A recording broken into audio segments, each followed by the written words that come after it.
L'écho des savantes, le podcast scientifique pour ton panier pique-nique. Une question, une scientifique, une réponse, une production d'Acustica.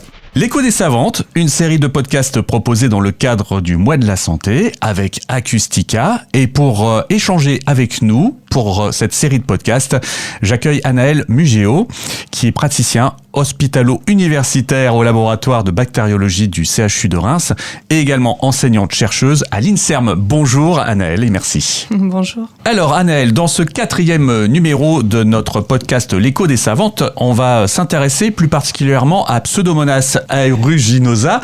C'est une bactérie, on l'a bien compris, et on en a parlé déjà des bactéries. Et celle-là, qu'est-ce qu'elle a de particulier ? Alors on s'intéresse à cette bactérie parce que ça fait partie des bactéries, ce qu'on appelle un peu sensibles, où elles ont été définies par l'OMS, encore une fois, comme faisant partie des 6 bactéries d'intérêt médical qui sont prioritaires pour le développement des nouveaux antibiotiques et des nouvelles techniques d'antibiothérapie, parce qu'elles possèdent beaucoup de résistance, elles acquièrent des résistances assez rapidement, et donc elle fait partie des bactéries qui inquiètent le plus et pour lesquelles on doit mettre le paquet pour trouver des nouveaux traitements. D'accord, alors justement, comment l'antibiothérapie va intervenir sur cette bactérie en temps normal déjà ? Alors, pour juste rappeler un petit peu les différents mécanismes d'action des antibiotiques, donc ça marche chez cette bactérie, mais les autres aussi, il y a plusieurs cibles de l'antibiotique. Le but est d'inhiber la bactérie, sa division, sa multiplication. Donc on peut agir sur la paroi bactérienne, c'est comme la coque qui entoure les bactéries, qui la protège. On va mettre des antibiotiques qui ciblent et qui inhibent la construction de cette paroi. L'autre grand jeu, c'est d'inhiber la protéine, la synthèse protéique, c'est-à-dire que la bactérie ne peut plus faire son énergie, elle peut plus se nourrir, elle peut plus avoir de structure. Elle n'a pas d'énergie, voilà. Hop, donc ça, la synthèse protéine, c'est radical aussi. Et enfin, le dernier point, on peut essayer d'inhiber sa multiplication, sa division de l'ADN. Comme nous, elle est obligée de se diviser pour donner 2 cellules filles, et bien l'ADN doit se multiplier, et là, on peut inhiber, les antibiotiques ciblent cette multiplication. Et donc, avec tout ça, normalement, on a tout un arsenal de familles d'antibiotiques qui marche bien et qui inhibe sa prolifération. Vous en avez parlé déjà un petit peu dans le précédent podcast, mais en quoi la mutation donc a un impact sur l'effet de l'antibiotique finalement ? Et ben donc les bactéries, pareil, se débrouillent pour se débarrasser de l'antibiotique ou en tout cas faire en sorte qu'il n'agisse pas. Donc on a vraiment 4 grandes classes de ce qu'on appelle le mécanisme de résistance bactérien.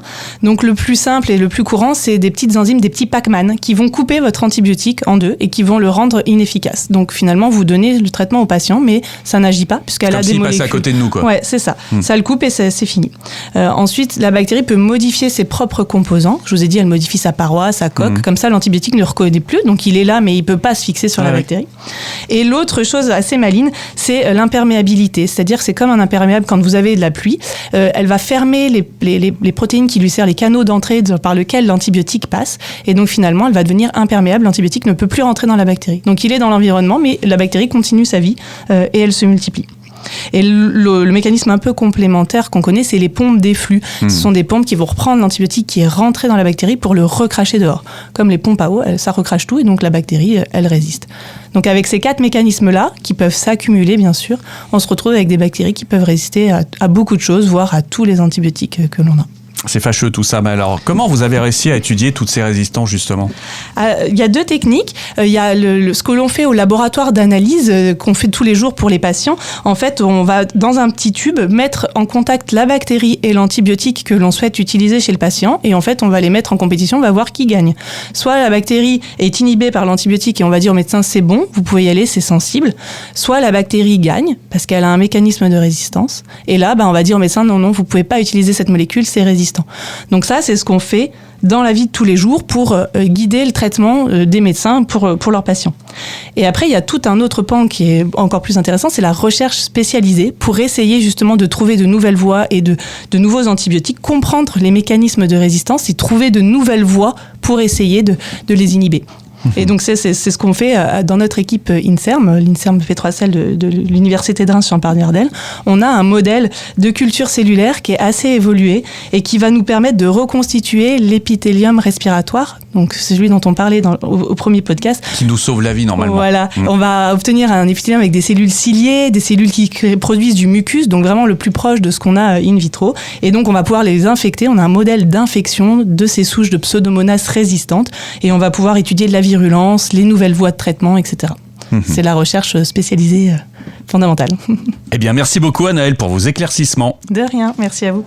L'écho des savantes, le podcast scientifique pour ton panier pique-nique. Une question, une scientifique, une réponse, une production d'Acustica.